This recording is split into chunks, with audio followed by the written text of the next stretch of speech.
Hello दोस्तों, exam insider के इस यूट्यूब चैनल पर मैं आप सबका एक बार फिर से स्वागत करती हूं। जैसा कि दोस्तों आप सबको मैं बार बार अपनी हर वीडियो में बताती हूं, या आप सबको भी अच्छे से पता है कि आपके एग्ज़ाम्स की डेट यूपी पेट की आ चुकी है। अब आपके पास ज़्यादा टाइम नहीं बचा हुआ है दोस्तों। आपके एग्ज़ाम्स 28-29 अक्टूबर को होंगे। कब होंगे? 28-29 अक्टूबर को होंगे। तो आप अब जितना ज़्यादा हो सके उतने ज़्यादा क्वेश्चंस को लगाइए, जितना ज़्यादा हो सके उतने ज़्यादा प्रैक्टिस कीजिए, ताकि आप अपने एग्ज़ाम में अच्छे से अच्छे मार्क्स स्कोर कर सकें। तो आप अगर हमारे चैनल पर नए हैं तो प्लीज़ सबसे पहले जाकर के चैनल को सब्सक्राइब कर लीजिए, साथ में आए बेल आइकन को भी प्रेस कर दीजिएगा, ताकि हम आपके लिए रोज़ जो नए नए वीडियोज़ ला रहे हैं उन सब के नोटिफिकेशन आपके पास टाइम टू टाइम पहुँचते रहें। तो आज हम आपको बच्चों संविधान के कुछ इम्पॉर्टेंट प्रश्न करवाने चल रहे हैं, जो कि आपकी परीक्षा की दृष्टि से बहुत ही ज़्यादा इम्पॉर्टेंट होने वाले हैं। तो उसी को ध्यान में रखते हुए हमने अपने ये संविधान की सीरीज़ शुरू की है। तो आप हमारे संविधान के प्रत्येक वीडियो को देखिएगा और एक भी वीडियो को मिस मत कीजिएगा, क्योंकि हमने उन्हीं क्वेश्चन को सिलेक्ट किया है जो कि आपकी परीक्षा में पूछे गए हैं। तो देखिए, आज के हमारे टॉपिक का नाम है भारत का संवैधानिक इतिहास। आपके टॉपिक का नाम है भारत का संवैधानिक इतिहास, ये आपके टॉपिक का नाम है। इससे रिलेटेड हम आपको क्वेश्चंस करवाएंगे। इस वीडियो में हम आपको 25 या 26 क्वेश्चन का सेट करवाएंगे। तो आप एक भी क्वेश्चन को मिस मत कीजिएगा और सभी क्वेश्चंस को ध्यान से देखिएगा। तो चलिए शुरू करते हैं दोस्तों। आपका फर्स्ट क्वेश्चन कह रहा है कि B.R. अम्बेडकर और महात्मा गांधी के मध्य सन 1932 में हस्ताक्षरित पूना समझौते में प्रावधान था। मतलब महात्मा गांधी और B.R. अम्बेडकर के मध्य 1932 में क्या हुआ था दोस्तों? पूना समझौता हुआ था, जिसे हम पूना पैक्ट के नाम से भी जानते हैं। तो पूछा जा रहा है उसमें क्या प्रावधान था। पहला, भारत के लिए डोमिनियन स्थिति बनाए जाने का, मुसलमानों के लिए पृथक निर्वाचन क्षेत्र का, हरिजनों के लिए पृथक निर्वाचन क्षेत्र का, हरिजनों के लिए आरक्षण सहित संयुक्त निर्वाचन क्षेत्र का। तो आपका सही ऑप्शन हो जाएगा डी वाला। क्या हो जाएगा दोस्तों? डी वाला, हरिजनों के लिए आरक्षण सहित संयुक्त निर्वाचन क्षेत्र का। तो आप इस बात का ध्यान रखिएगा कि 1932 में B.R. अम्बेडकर और महात्मा गांधी जी के मध्य पूना पैक्ट हुआ था, और उसमें ये सब प्रावधान था कि हरिजनों के लिए आरक्षण सहित संयुक्त निर्वाचन क्षेत्र का प्रावधान किया गया था। देन आप नेक्स्ट क्वेश्चन देखिए। आपका नेक्स्ट क्वेश्चन कह रहा है कि कैबिनेट मिशन योजना के विषय में कौन सा सही नहीं है। कैबिनेट मिशन योजना के विषय में कौन सा सही नहीं है? प्रांतीय समूहीकरण, भारतीय सदस्यों वाला अंतरिम मंत्रिमंडल, पाकिस्तान की स्वीकृति, संविधान निर्माण का अधिकार। कैबिनेट मिशन योजना के विषय में कौन सा सही नहीं है? प्रांतीय समूहीकरण, भारतीय सदस्यों वाला अंतरिम मंत्रिमंडल, पाकिस्तान की स्वीकृति और संविधान निर्माण का अधिकार। तो पूछा जा रहा है कि कैबिनेट मिशन योजना में कौन सा विषय सही नहीं है। तो आपका सही ऑप्शन हो जाएगा सी वाला। क्या हो जाएगा दोस्तों? सी वाला आपका एकदम सही ऑप्शन हो जाएगा। कैबिनेट मिशन में पाकिस्तान को स्वीकृति नहीं दी गई थी। देन थर्ड क्वेश्चन देखिए। आपका थर्ड क्वेश्चन कह रहा है कि भारत का संविधान लागू होने तक स्वतंत्रता के पश्चात इसका शासन किसके अंतर्गत चलाया गया। भारत का संविधान लागू होने तक स्वतंत्रता के पश्चात इसका शासन किसके अंतर्गत चलाया गया। फर्स्ट ऑप्शन आपका कह रहा है भारतीय नेताओं के परामर्श से बने कानून द्वारा, इंग्लैंड के संविधान द्वारा, 1935 के भारत सरकार अधिनियम के अनुसार उपयुक्त में से कोई नहीं। तो आपका सही ऑप्शन हो जाएगा दोस्तों सी वाला। क्या हो जाएगा? सी वाला। जब तक संविधान बन के तैयार नहीं हुआ तब तक भारत को 1935 के अधिनियम द्वारा चलाया गया था। नेक्स्ट क्वेश्चन देखिए। आपका नेक्स्ट क्वेश्चन कह रहा है केंद्रीय सरकार के संदर्भ में निम्नलिखित कथनों पर विचार कीजिए। केंद्रीय सरकार के संबंध में निम्नलिखित कथनों पर विचार कीजिए। आपका फर्स्ट कथन कह रहा है कि 15 अगस्त 1947 को केंद्र में मंत्रालयों की संख्या 18 थी, वर्तमान में केंद्र मंत्रालयों की संख्या 36 है। तो यहाँ पे फर्स्ट ऑप्शन है केवल एक सही है, केवल दो सही है, मतलब केवल दो सही है, केवल एक सही है, एक और दो दोनों सही है, ना तो एक सही है और ना ही दो। हमें यहाँ पे केंद्रीय सरकार के बारे में कथन चुनना है कि कौन सा सही है और कौन सा नहीं। तो आपको कौन सा सही है? केवल एक सही है। मतलब 15 अगस्त 1947 को केंद्र में मंत्रालयों की संख्या कितनी थी बच्चों? 18। कितनी थी दोस्तों? 18 थी। देन नेक्स्ट क्वेश्चन देखिए, आपका नेक्स्ट क्वेश्चन कह रहा है निम्न अधिनियमों को सही ढंग से मिलाइए। निम्न अधिनियमों को सही ढंग से मिलाइए, किस अधिनियम के तहत क्या क्या हुआ था, यही हमें क्या करना है, बताना है। तो देखिए, भारत सरकार अधिनियम 1919 के तहत आपका प्रांतों में क्या हुआ था, द्वैध शासन लागू हुआ था। क्या हुआ था दोस्तों, भारत सरकार अधिनियम 1919 के तहत प्रांतों में द्वैध शासन लागू हुआ था। भारत सरकार अधिनियम 1935 इसके तहत आपका प्रांतीय स्वायत्तता आई थी। क्या आई थी, प्रांतीय स्वायत्तता आई थी। मार्ले मिंटो सुधार 1919 इसके तहत सांप्रदायिक निर्वाचन प्रणाली आई थी।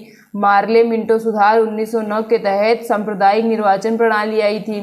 भारत शासन अधिनियम 1861 इसके तहत आपका सती प्रथा का क्या हुआ था, अंत हुआ था। क्या हुआ था, अंत हुआ था। भारत शासन परिषद अधिनियम 1861 के तहत सती प्रथा का अंत हुआ था और अधिनियम 1858 के तहत ब्रिटिश शासन शक्ति में आया था। क्या हुआ था, ब्रिटिश शासन शक्ति में आया था। तो देखिए, एक आपका क्या है, एक है आपका 3, बी का है आपका क्या है, बी का है 1, सी का है आपका 4, डी का है 2 और ई का क्या है आपका, ई का है 5।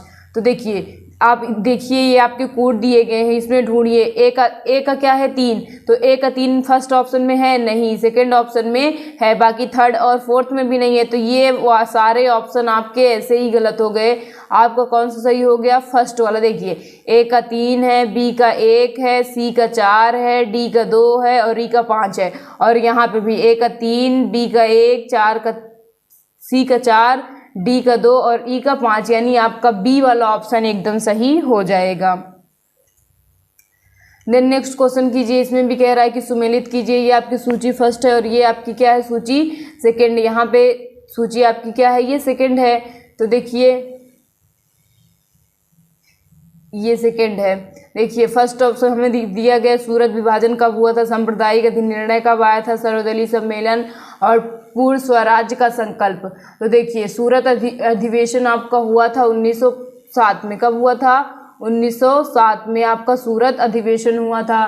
सांप्रदायिक निर्वाचन प्रणाली कब आई थी, 1932 में आई थी। सर्वदलीय सम्मेलन आपका हुआ था 1928 में। कब हुआ था, 1928 में। और पूर्ण स्वराज्य का संकल्प कब आया था, 1929 में आया था। यानी आपका ए का क्या है, ए का है आपका 4, बी का आपका है 3, सी का है आपका 2 और डी का है आपका 1। तो देखिए, ए का 4 किस किस ऑप्शन में है, ए का 4 फर्स्ट में है और सेकंड में है, बाकी थर्ड और फोर्थ में नहीं है। तो ये आपके वैसे ही गलत हो गए। बी का 3 दोनों ही ऑप्शन में है। सी का 2 इसमें है और इसमें नहीं है, जिसकी वजह से आपका ए वाला ऑप्शन गलत हो गया। आपका सही आंसर क्या हो जाएगा दोस्तों, आपका बी वाला आंसर एकदम करेक्ट हो जाएगा। नेक्स्ट क्वेश्चन देखिए, जैसे कि दोस्तों आप सबको पता ही है कि आपकी परीक्षा में आजकल सुमेलित कीजिए से बहुत ही अच्छे अच्छे क्वेश्चन आ रहे हैं। तो आप इस टॉपिक को इग्नोर मत कीजिएगा और इस सुमेलित कीजिए जैसे क्वेश्चंस को ध्यान से लगाया करिए, क्योंकि ये आपके नंबर, इसमें आपका नंबर गलत हो सकता है। तो आप अच्छे से क्वेश्चंस को सॉल्व कीजिए ताकि आपके नंबर कहीं से भी कटे नहीं। आपका थर्ड क्वेश्चन भी कह रहा है कि सुमेलित कीजिए। ये आपकी सूची फर्स्ट, ये सूची सेकंड। एक तरफ है अगस्त प्रस्ताव, मतलब कि एक तरफ है जो अगस्त में जो कार्यवाहियाँ हुई थी और उसके समय पूछा जा रहा है कौन कौन प्रमुख था। तो अगस्त घोषणा के समय कौन प्रमुख था, अगस्त प्रस्ताव के समय कौन प्रमुख था, अगस्त संकल्प और प्रत्यक्ष कार्यवाही। तो देखिए, अगस्त घोषणा के समय कौन था, लॉर्ड मॉन्टेग्यू थे। अगस्त प्रस्ताव के समय आपके लॉर्ड लिनलिथगो थे। अगस्त संकल्प के समय आपके महात्मा गांधी जी थे। और प्रत्यक्ष कार्यवाही किसने की थी, मोहम्मद अली जिन्ना जी ने।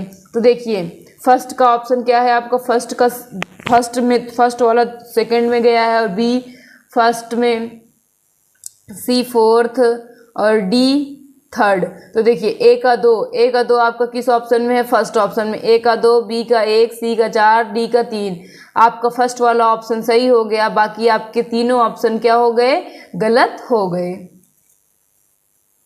नेक्स्ट क्वेश्चन देखिए दोस्तों, आपका नेक्स्ट क्वेश्चन कह रहा है केंद्र में द्वैध शासन किस अधिनियम के अंतर्गत स्थापित किया गया। केंद्र में द्वैध शासन किस अधिनियम के अंतर्गत स्थापित किया गया। फर्स्ट ऑप्शन 1909 के अधिनियम से, भारत सरकार अधिनियम 1919, भारत सरकार अधिनियम 1935, भारत सरकार अधिनियम 1947। जैसा कि मैंने अभी आपको फोर्थ क्वेश्चन में या फिफ्थ क्वेश्चन में बताया था कि प्रांतों में द्वैत शासन का किसके तहत लागू हुआ था। आपका प्रांतों में द्वैत शासन भारत सरकार अधिनियम 1919 के तहत लागू हुआ था।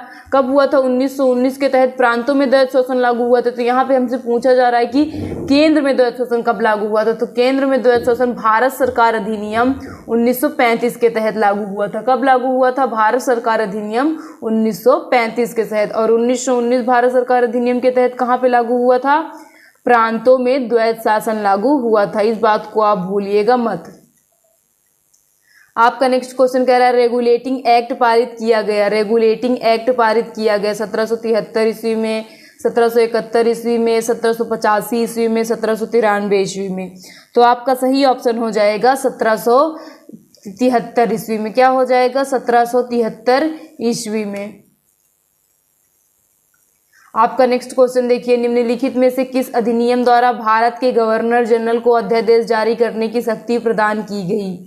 निम्नलिखित में से किस अधिनियम द्वारा भारत के गवर्नर जनरल को अध्यादेश जारी करने की शक्ति प्रदान की गई? चार्टर एक्ट 1837, भारत परिषद अधिनियम 1861, भारतीय परिषद अधिनियम 1892, भारतीय परिषद अधिनियम 1919। तो आपका सही ऑप्शन हो जाएगा भारत परिषद अधिनियम 1861। क्या हो जाएगा दोस्तों? भारतीय परिषद अधिनियम 1861 के तहत गवर्नर जनरल को अध्यादेश जारी करने की शक्ति मिली।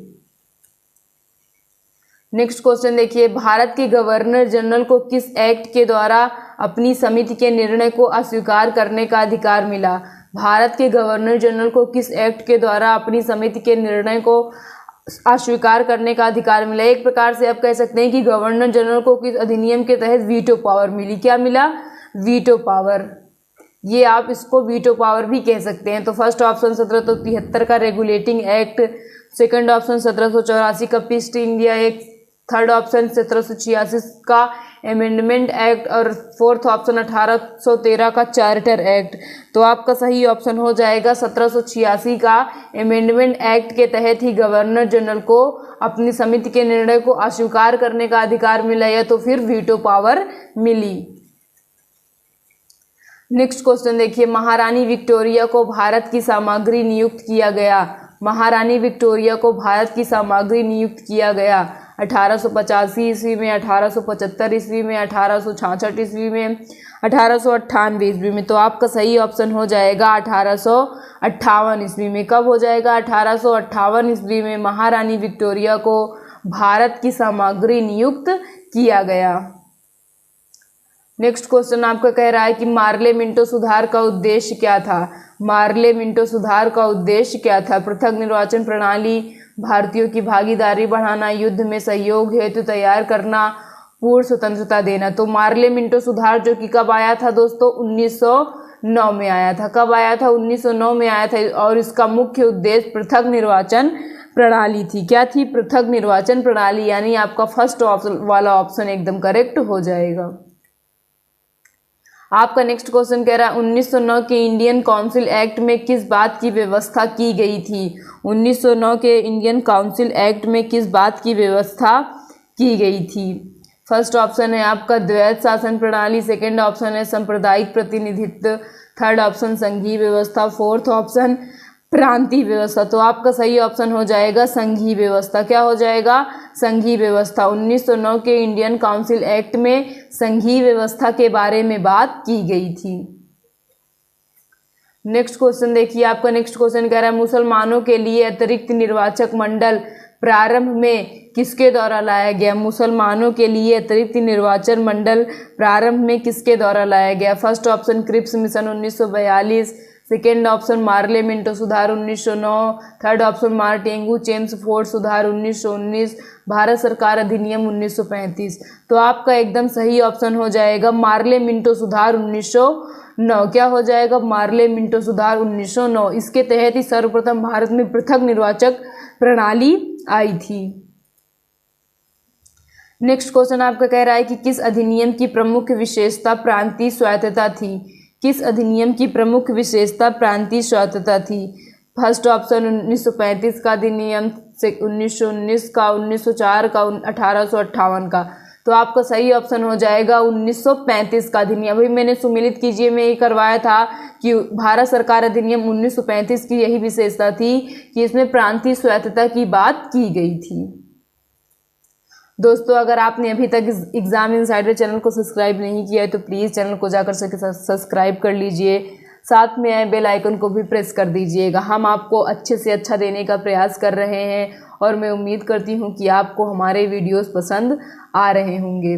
तो चलिए देखते हैं नेक्स्ट क्वेश्चन आपका कह रहा है कि भारत की आज़ादी के समय इंग्लैंड में किस पार्टी की सरकार थी। भारत की आज़ादी के समय इंग्लैंड में किस पार्टी की सरकार थी। First option labour party, second option conservative party, third option Congress, fourth option liberal party. तो आपका सही ऑप्शन हो जाएगा लेबर पार्टी। जब भारत स्वतंत्र हुआ था तो उस समय कांग्रेस में लेबर पार्टी की सरकार थी। आपका नेक्स्ट क्वेश्चन, निम्न शब्दों पर विचार कीजिए। निम्न शब्दों पर विचार कीजिए। समाजवादी, प्रजातांत्रिक, सार्वभौमिक, धर्मनिरपेक्ष। सभी शब्दों को विचारानुक्रम क्रम दीजिए। सभी शब्दों को विचारानुक्रम क्या देना है, हमें क्रम देना है। तो सबसे पहले सार्वभौमिकता की बात होती है, फिर समाजवाद की बात होती है, फिर धर्मनिरपेक्षता की, फिर प्रजातांत्रिक। यानी आपका फर्स्ट वाला ऑप्शन एकदम सही हो जाएगा। कौन सा वाला ऑप्शन सही हो जाएगा? आपका फर्स्ट वाला ऑप्शन एकदम करेक्ट हो जाएगा। बाकी के सभी ऑप्शन आपके गलत हो जाएंगे। अगला क्वेश्चन आपको कह रहा है कि कौन सुमेल नहीं है। कौन सुमेल नहीं है? मार्लो मिंटो सुधार, सांप्रदायिक प्रतिनिधित्व, भारत सरकार अधिनियम 1935, स्वशासन, कैबिनेट मिशन, संविधान सभा का गठन, साइमन कमीशन, भारत विभाजन। तो इसमें से हमसे पूछा जा रहा है कौन सा सुमेलित नहीं है। तो देखिए, मार्लो मिंटो सुधार के तहत सांप्रदायिक प्रतिनिधि अलग अलग निर्वाचन प्रणाली आई थी, ये सही बात है। 1935 अधिनियम के तहत स्वशासन की बात की गई थी, ये भी सही बात है। और कैबिनेट मिशन में संविधान सभा का गठन का प्रावधान था, ये भी सही है। तो आपका गलत ऑप्शन क्या हो जाएगा? डी वाला। साइमन कमीशन में भारत विभाजन की बात नहीं की गई थी। नेक्स्ट क्वेश्चन देखिए, आपका नेक्स्ट क्वेश्चन कह रहा है भारतीयों को वर्ष 1947 में सार्वभौम सत्ता सौंपने की योजना निम्न में से किस नाम से जानी जाती है। भारतीयों को वर्ष 1947 में सार्वभौम सत्ता सौंपने की योजना निम्न में से किस नाम से जानी जाती है। फर्स्ट ऑप्शन डूरंड योजना, सेकेंड ऑप्शन मार्लो मिंटो योजना, माउंटबेटन योजना, वेवेल योजना। तो आपका सही ऑप्शन हो जाएगा यहाँ पे माउंटबेटन योजना। जब अंग्रेजों ने भारतीयों को सत्ता सौंपी थी तो उसे हम किस योजना के नाम से जानते हैं? माउंटबेटन योजना के नाम से जानते हैं। नेक्स्ट क्वेश्चन आपका कह रहा है कि 1946 का कैबिनेट मिशन 3 मंत्रियों से गठित था, निम्नलिखित में से कौन इसका सदस्य नहीं था। 1946 का कैबिनेट मिशन 3 मंत्रियों से गठित था, निम्नलिखित में से कौन इसका सदस्य नहीं था। First option lord Pethick Lawrence, second option A V Alexander, third option sir Stafford Cripps, fourth option lord Amery. तो आपका सही ऑप्शन हो जाएगा लॉर्ड एमरी इसका सदस्य नहीं था। कैबिनेट मिशन जो 1946 में आया था उसका लॉर्ड एमरी सदस्य नहीं था, बाकी लॉर्ड पैथिक लॉरेंस, एवी एलेक्जेंडर और सर स्टेफर्ड क्रिप्स ये तीनों ही कैबिनेट मिशन के सदस्य थे। नेक्स्ट क्वेश्चन आपको कह रहा है कि भारत में सचिव पद किसके द्वारा निर्मित किया गया। भारत में सचिव पद किसके द्वारा निर्मित किया गया। मार्ले मिंटो सुधार 1909, भारत सरकार अधिनियम 1858, भारतीय परिषद अधिनियम 1861, मार्टेंगू चेम्सफोर्ड सुधार। तो आपका सही ऑप्शन हो जाएगा यहाँ पे हमसे पूछा जा रहा है कि किस अधिनियम के तहत भारत में सचिव पद का निर्माण किया गया। तो आपका सही ऑप्शन यहाँ पे क्या हो जाएगा? आपका सही ऑप्शन हो जाएगा, देखिए आप इस बात को ध्यान रखिएगा कि सचिव पद का निर्माण आपका भारत में भारत सरकार अधिनियम 1861 कब हुई थी। भारत सरकार अधिनियम 1861 के तहत भारत में सचिव पद का गठन किया गया था। अभी थोड़ी सी प्रॉब्लम आ गई थी, कोई बात नहीं। चलिए नेक्स्ट क्वेश्चन पे चलते हैं। आपका नेक्स्ट क्वेश्चन कह रहा है निम्नलिखित कथनों में से एक कथन सही है। निम्नलिखित कथनों में से कौन सा एक कथन सही है। वर्ष 1946 में प्रांतीय सभाओं द्वारा भारत की संविधान सभा चुनी गई। Second option Jawaharlal Nehru, M A Jinnah और सरदार वल्लभ भाई पटेल भारत की संविधान सभा के सदस्य थे। भारत की संविधान सभा का प्रथम अधिवेशन जनवरी 1947 में हुआ। भारत का संविधान 26 जनवरी 1950 को अंगीकृत किया गया। तो हमें बताना है कि जिनमें इसमें से सिर्फ एक सही है और वो कौन सा सही है आपको यही बताना है। तो आपका सही ऑप्शन हो जाएगा फर्स्ट वाला। कौन सा? आपका फर्स्ट वाला सही है, बाकी तीनों ही ऑप्शन आपके क्या हैं, गलत हैं। वर्ष 1946 में प्रांतीय सभाओं द्वारा भारत की संविधान सभा चुनी गई, यही ऑप्शन आपका एकदम करेक्ट है। नेक्स्ट क्वेश्चन कह रहा है भारत की संविधान सभा किसके कहने पर बनाई गई। भारत की संविधान सभा किसके कहने पर बनाई गई। Wavell plan, Cripps mission, August offer, cabinet mission. तो आपका सही ऑप्शन हो जाएगा कैबिनेट मिशन। क्या हो जाएगा दोस्तों, कैबिनेट मिशन के कहने पे ही भारत में संविधान सभा बनाई गई। एक सेकेंड दोस्तों, देखिए यहाँ पे हमसे ये पूछा जा रहा है किस योजना के तहत, ये आपका ये ऑप्शन नहीं सही होगा। हमसे पूछा जा रहा है भारत की संविधान सभा किसके कहने पर बनाई गई, तो आपका सही ऑप्शन हो जाएगा ऑगस्ट ऑफर। ऑगस्ट ऑफर के कहने पर भारत की संविधान सभा बनाई गई, और संविधान सभा बनाने का प्रावधान किसमें था, कैबिनेट मिशन में था। किसमें था, कैबिनेट मिशन में था। लेकिन किसके कहने पर बनाई गई की बात होगी तो आपको क्या हो जाएगा, ऑगस्ट ऑफर। नेक्स्ट क्वेश्चन देखिए, आपका नेक्स्ट क्वेश्चन कह रहा है कि गवर्नमेंट ऑफ इंडिया एक्ट 1935 किस पर आधारित था। गवर्नमेंट ऑफ इंडिया एक्ट 1935 किस पर आधारित था। लॉर्ड कर्जन कमीशन, डीपी ट्रो काउंसिल, लॉर्ड क्लाइव की report, Simon commission. Lord Curzon commission, डीपी ट्रो काउंसिल, या तो लॉर्ड क्लाइव की रिपोर्ट, साइमन कमीशन। तो आपका सही ऑप्शन हो जाएगा साइमन कमीशन। क्या हो जाएगा, साइमन कमीशन आपका एकदम करेक्ट हो जाएगा।